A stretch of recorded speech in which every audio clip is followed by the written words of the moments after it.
Louvado seja o nome de Jesus, é uma alegria, é um prazer, mais uma vez, nós estarmos neste santuário para juntos continuarmos adorando o Rei dos Reis e Senhor dos Senhores.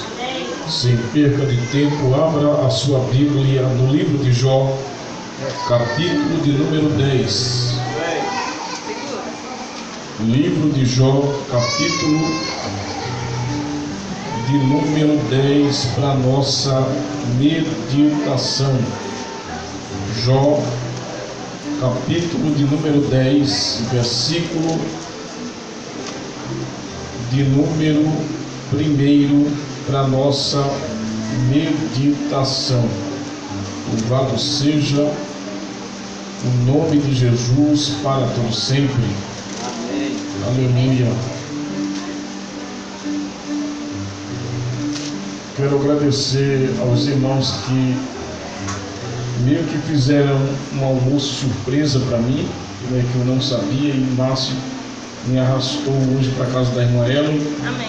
E ali tinha um banquete preparado, e é para a gente, que Deus possa nos abençoá-los poderosamente. Amém, irmão Márcio, irmã Ellen, irmão Bruno, né, irmã Edinalva e os demais que prepararam aquele banquete para a gente ali. Que Deus possa os abençoar. Os que acharam o texto, digam amém. Amém. A minha alma tem tédio de minha vida, darei livre curso à minha queixa, falarei na amargura da minha alma. Podem se assentarem em nome de Jesus. Eu vou esperar os irmãos se aquietarem para eu começar a pregar.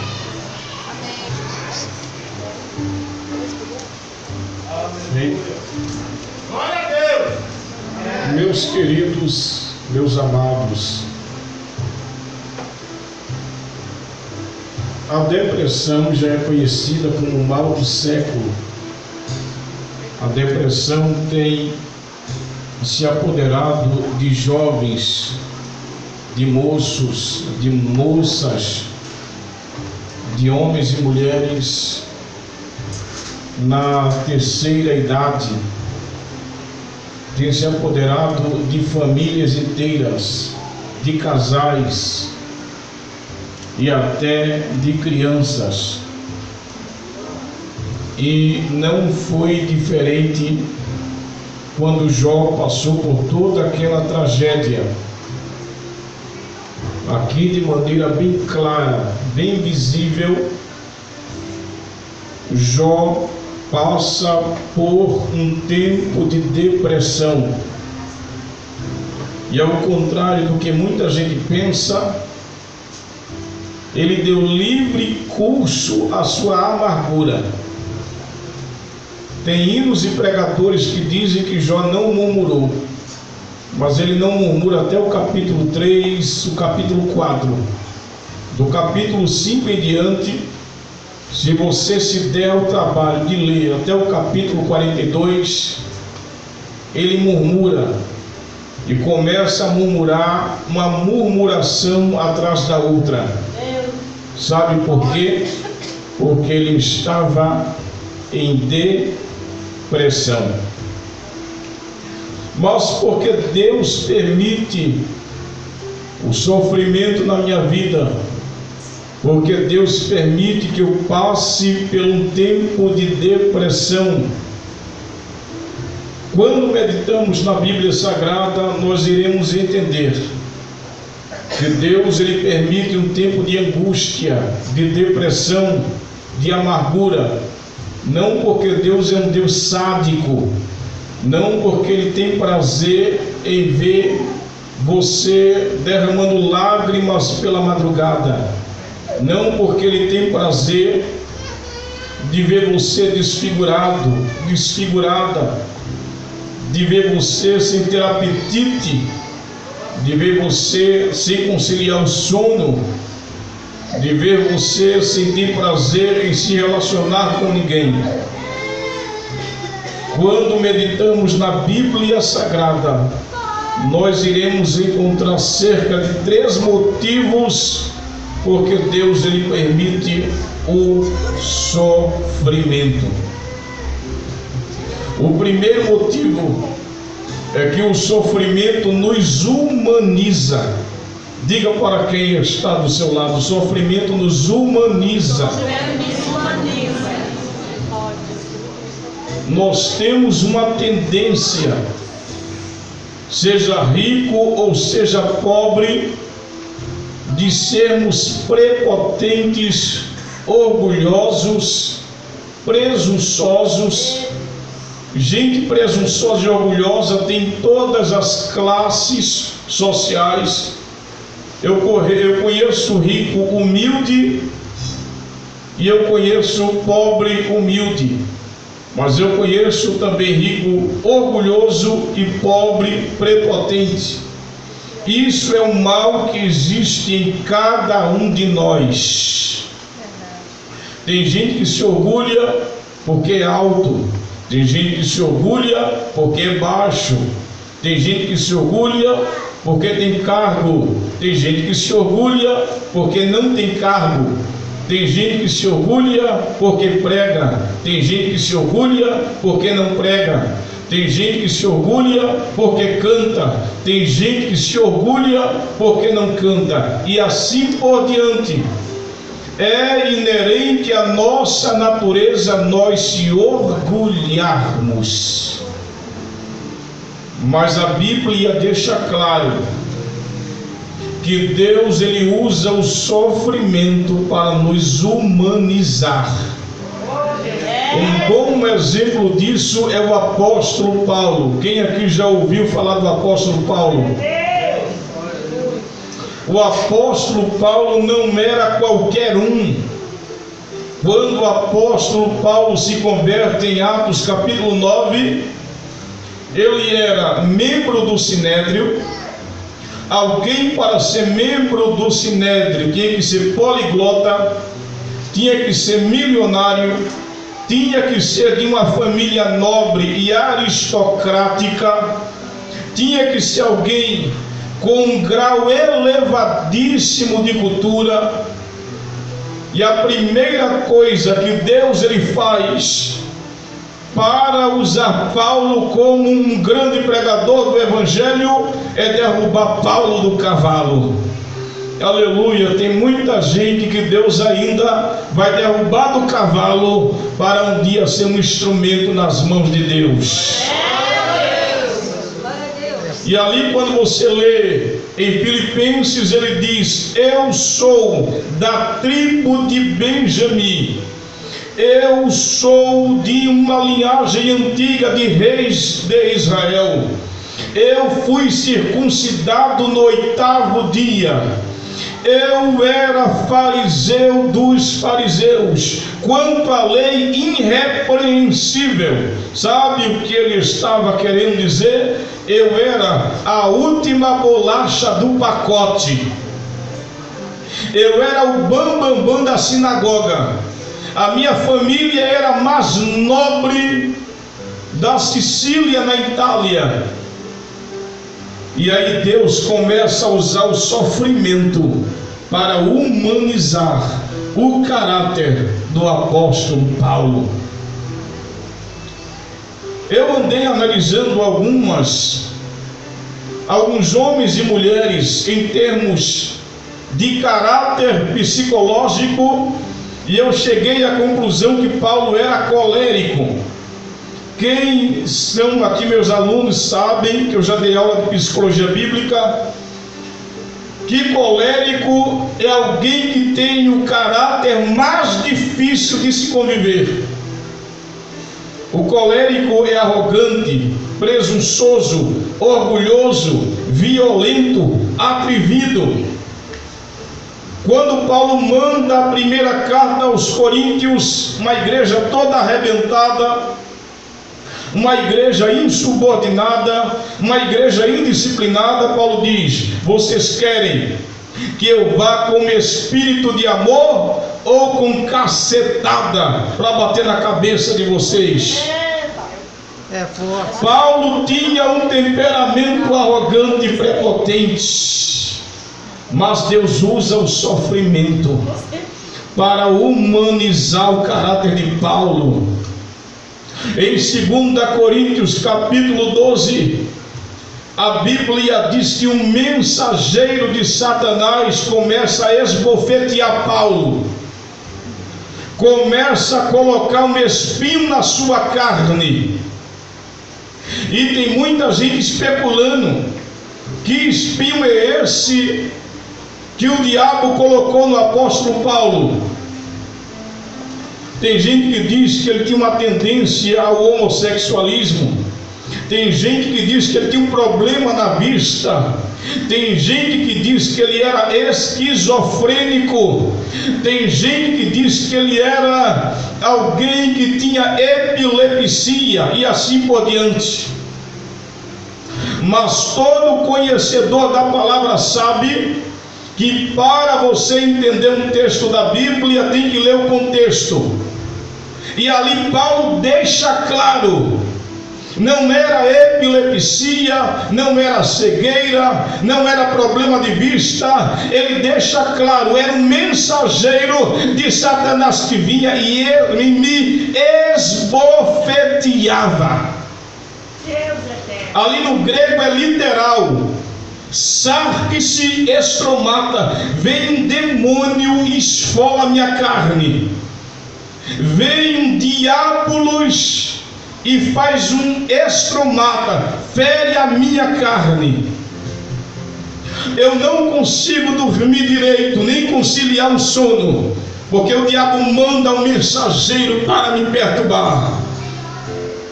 Aí a Bíblia diz que ele ora diante de Deus e diz: Senhor, eu não aguento mais.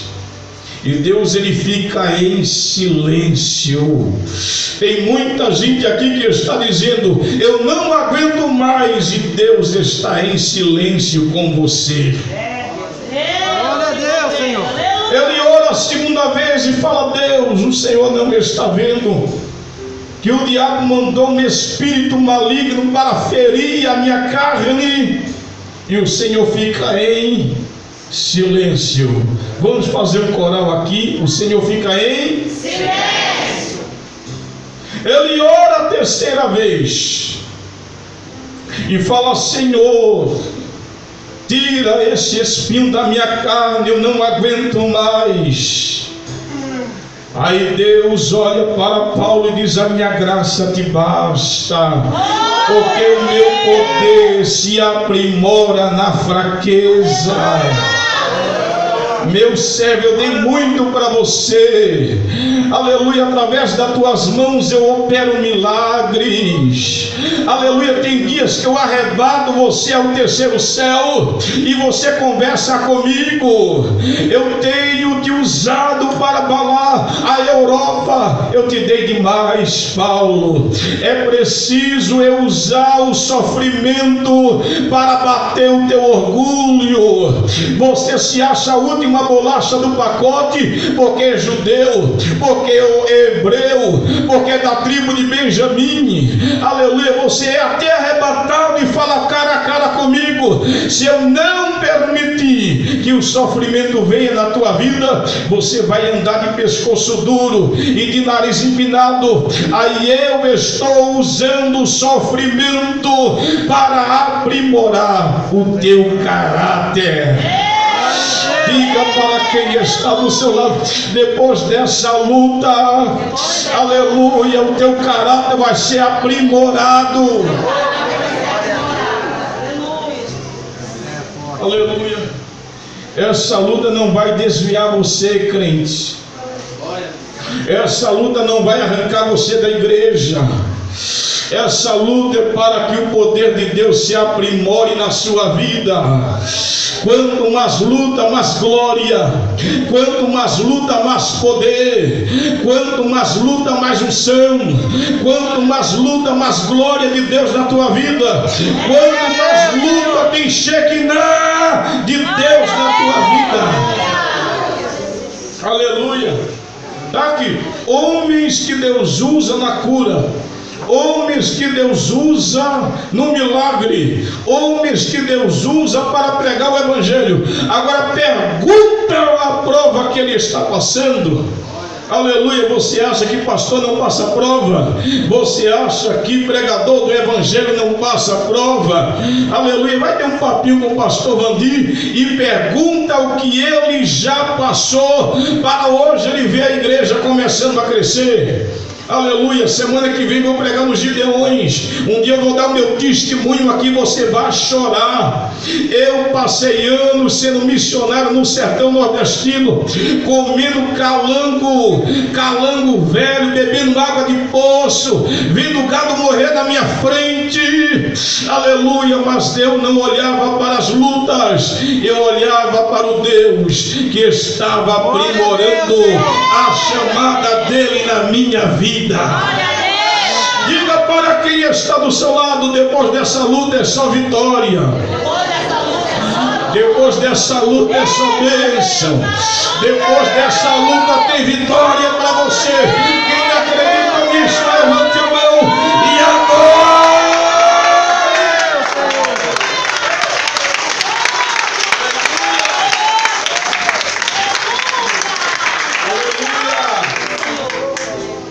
Em segundo lugar, o sofrimento vem para nós sermos mais dependentes de Deus. Jó era um bom pai de família, mas Jó, segundo a classificação da psicologia, Jó era paranoico. A Bíblia diz em Jó capítulo 3, versículo 25, que ele era um crente medroso. Quem aqui já viu crente medroso? É aquele crente que está aqui na igreja, mas tem medo de gato preto, tem medo de macumba, de candomblé, de Xangô, de inveja, de olho grande. Ele era um crente que achava que era adorador, mas era um crente paranoico. Irmão, vai na consagração cedo na igreja. Irmão, não vou, que é muito cedo, tem muito ladrão. Irmão, vai lá no monte orar. Não vou lá no monte não, que é muito maconheiro. Eu sou crente, mas eu não vou arriscar. Irmão, olha, vai lá pregar a palavra, vai dar uma palavra lá no culto da quinta. Eu não vou, porque eu vou me enrolar todo, eu não vou conseguir falar.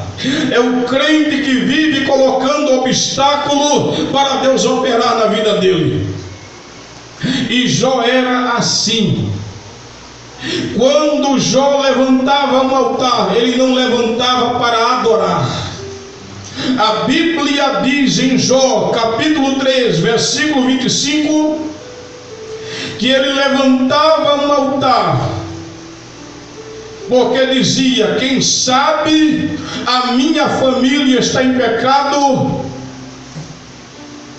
E aí, quando acontece toda a desgraça contra a vida de Jó, ele diz assim: o mal que eu temia me sobreveio. Ele não levantava o altar para adorar, ele levantava o altar com medo de uma desgraça acontecer. Misericórdia. Diga para quem está do seu lado: triste coisa é um crente que vem na igreja não para adorar, mas vem na igreja porque tem medo. Aleluia. Quando termino com aquela fila, tenho medo. Ó, pregadora, por mim que eu tenho medo da macumbeira da esquina. Eu tenho medo porque o meu titio é bruxo. Olha, pregador, ora por mim porque eu tenho medo de alguém do meu trabalho. Aleluia. Mas crente fiel não levanta altar porque tem medo, não vem na igreja porque tem medo. Crente verdadeiro levanta o altar para adorar o Rei dos Reis e Senhor dos Senhores. Aleluia. Glória a Deus. Aí quando o diabo arrasa, irmão Márcio, a casa dele, a família, o casamento, ele diz: o mal que eu temia me sobreveio. Ele estava dizendo assim: eu tinha um pezinho na igreja, mas tinha um pezinho no mundo. Eu era um crente Raimundo, um pé na igreja e um pé no mundo. Eu era paranoico. Eu sabia que Deus não ia me guardar. Eu sabia que não adiantava ser crente.